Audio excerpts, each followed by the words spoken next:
Здравствуйте, это телеканал «Россия-24». Сегодня у нас разговор в студии и наш гость, генеральный директор ПАО «Якутскэнерго» Алексей Стручков. Алексей Александрович, здравствуйте. Здравствуйте, Анна.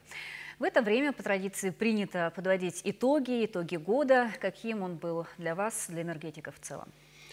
Ну, хотел бы отметить, что год, конечно, был достаточно напряженным. Прежде всего, это аномально низкие температуры в отопительный период 2020-2021 года. Мы в декабре 2020 и в январе текущего года фиксировали отклонение от среднегодовых амплитуд на 6-7 градусов. Это, конечно же, масштабные лесные пожары, которые полыхали практически по всей территории республики. И эти пожары также нанесли значительный ущерб объектам электросетевого хозяйства Якутии. Но, тем не менее, мы год заканчиваем с положительной динамикой наших основных производственных показателей. Более 4 миллиардов киловатт-часов электрической энергии мы выработаем до конца года. Это к плановым показателям рост примерно на 4,6% пунктов. Хотел бы также отметить, что мы значительно нарастили объемы перетока электрической энергии в объединенную энергосистему ОАЭС Востока.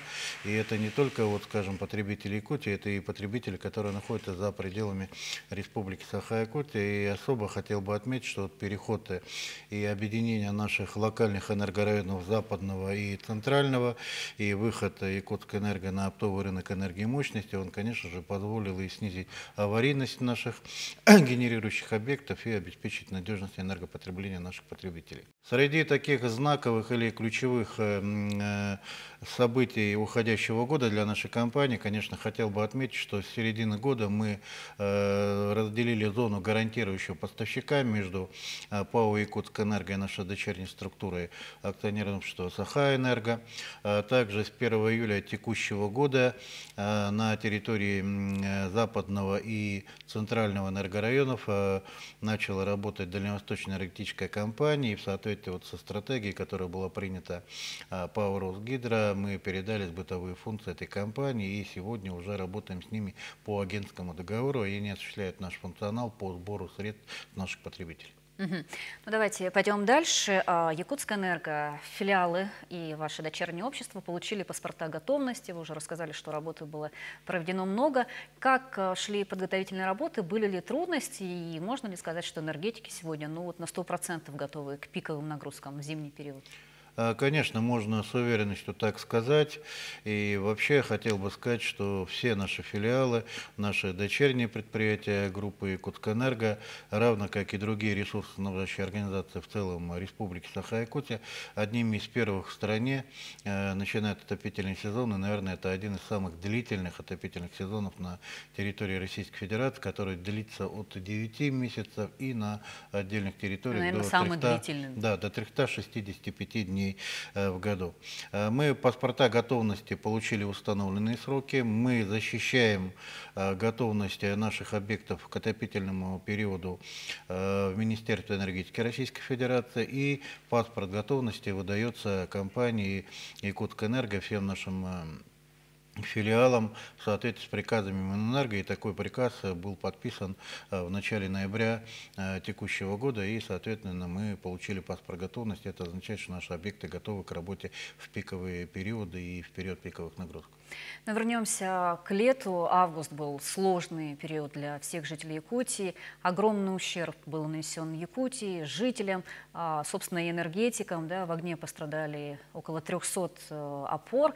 Как шли восстановительные работы? Удалось ли все восстановить и какой ущерб был? Да, действительно, Анна, конечно же, вот те масштабные лесные пожары, которые охватили практически всю территорию нашей республики, они не могли не сказаться и на объектах электросетевого комплекса.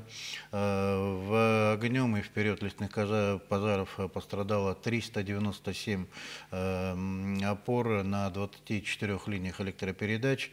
На текущую дату все эти опоры восстановлены, но хотел бы особо отметить, что 102 из них восстановлены по временной схеме, и до конца года мы восстановим по постоянной схеме еще 54 опоры, и оставшиеся опоры будут восстановлены по постоянной схеме в период период первого квартала вот наступающего года.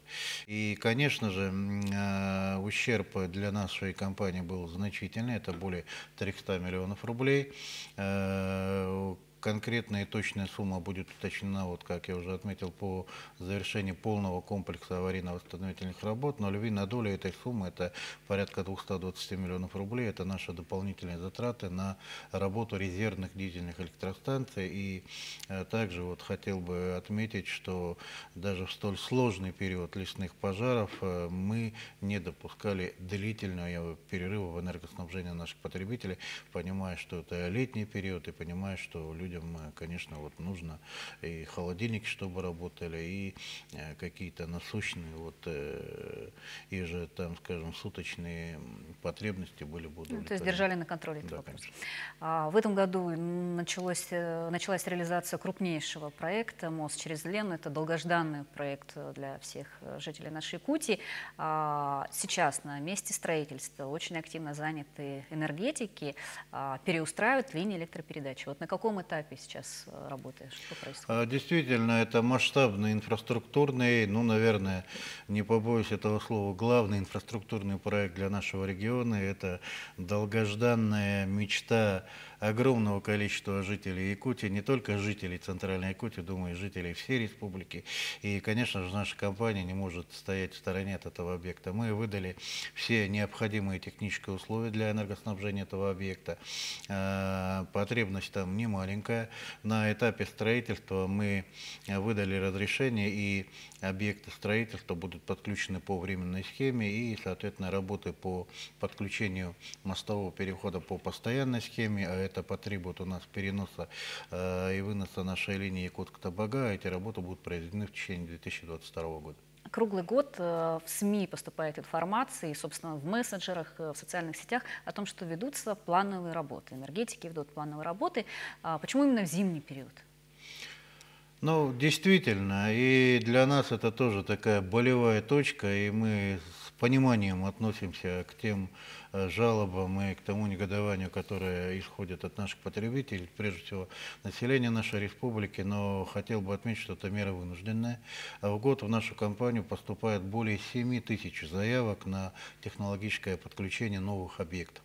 Это и жилые дома, это и социальные объекты, это и объекты субъектов малого и среднего предпринимательства. И с точки зрения закона мы обязаны удовлетворить эти заявки и, соответственно, в установленные законодательством сроки обеспечить подключение объектов к сетям энергоснабжения. То есть можно сказать, что по-другому нельзя? По-другому это сделать невозможно. И с учетом того, что общая протяженность линий электропередач, обслуживаемых или входящих в зону обслуживания Якутскэнерго, это более 24 тысяч километров, и львиная доля из них расположена в труднодоступных местах, зачастую в болотистых местах, куда проезд может быть обеспечен только в зимний период года. И, естественно, это означает, что плановые работы мы делим на все 12 месяцев, в течение всех 12 месяцев мы осуществляем эти работы.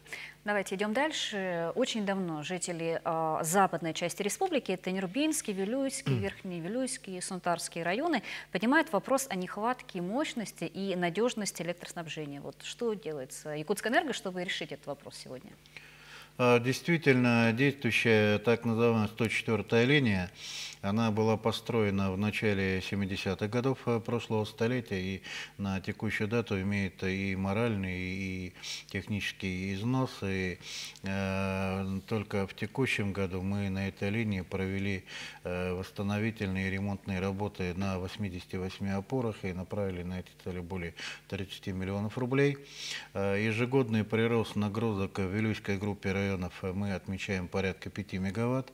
Львиная доля из них связана с тем, что частный жилой сектор, который имел печное отопление, он сегодня переходит на электроотопление. И, конечно, все эти вопросы, они требуют реконструкции, принятия решений по реконструкции и модернизации существующей сети. В рамках инвестиционной программы Якутскэнерго на 2021 год мы уже приступили к проектированию строительства одноцепной линии в габаритах 110 киловольт. завершим это проектирование с учетом захода в госэкспертизу в конце 2022 года и планируем с 2023 года уже начать строительство этой линии. Суммарный объем капитальных вложений, конечно же, будет уточнен по результатам разработки проектно-сметной документации, но оценочно это порядка 4 миллиардов рублей.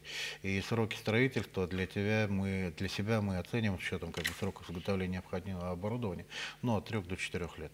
И, соответственно, если мы в 2023 году начнем строительство, то, соответственно, к концу 2027 года мы завершим строительство и обеспечим снятие нагрузок со 104 линии, что кратно повысит надежность энергоснабжения наших потребителей. Ну и, конечно, мы будем вести и модернизацию подстанции в селе Сунтары, которая тоже, в принципе, сегодня работает с перегрузом, равно как и 104 линия. И, конечно, вот эти предпринимаемые и принимаемые решения позволят стабилизировать ситуацию с энергоснабжением Вилюйской группы УЗ. Ну и немного у нас времени остается. Итоги подвели. Давайте несколько слов о планах на 2022. Но главная миссия и задача компании «Якутскэнерго», равно как и всех наших дочерних обществ, это обеспечение надежного энерго и теплоснабжения наших потребителей. И эта ключевая задача подразумевает проведение своевременной в полном объеме ремонтной программы, инвестиционной программы, и на эти цели будет нацелена наша работа в следующем году. Из таких серьезных прорывных проектов хотел бы отметить, что в следующем году начнется строительство второй очереди Якутская ГРЭС-2. Это станция, которая направлена на покрытие выбывающих мощностей действующей Якутской ГРЭС-1. Суммарная мощность станции составит 160 мегаватт, и по тепловой энергии это примерно 210 гигакалорий в час. И это проект включен в план реализации и строительства новых генерирующих мощностей на Дальнем Востоке, который утвержден соответствующим решением правительства Российской Федерации. Суммарный объем инвестиций мы оцениваем порядка 57 миллиардов рублей, и заказчиком этого строительства будет наша материнская компания ПАО «Росгидро».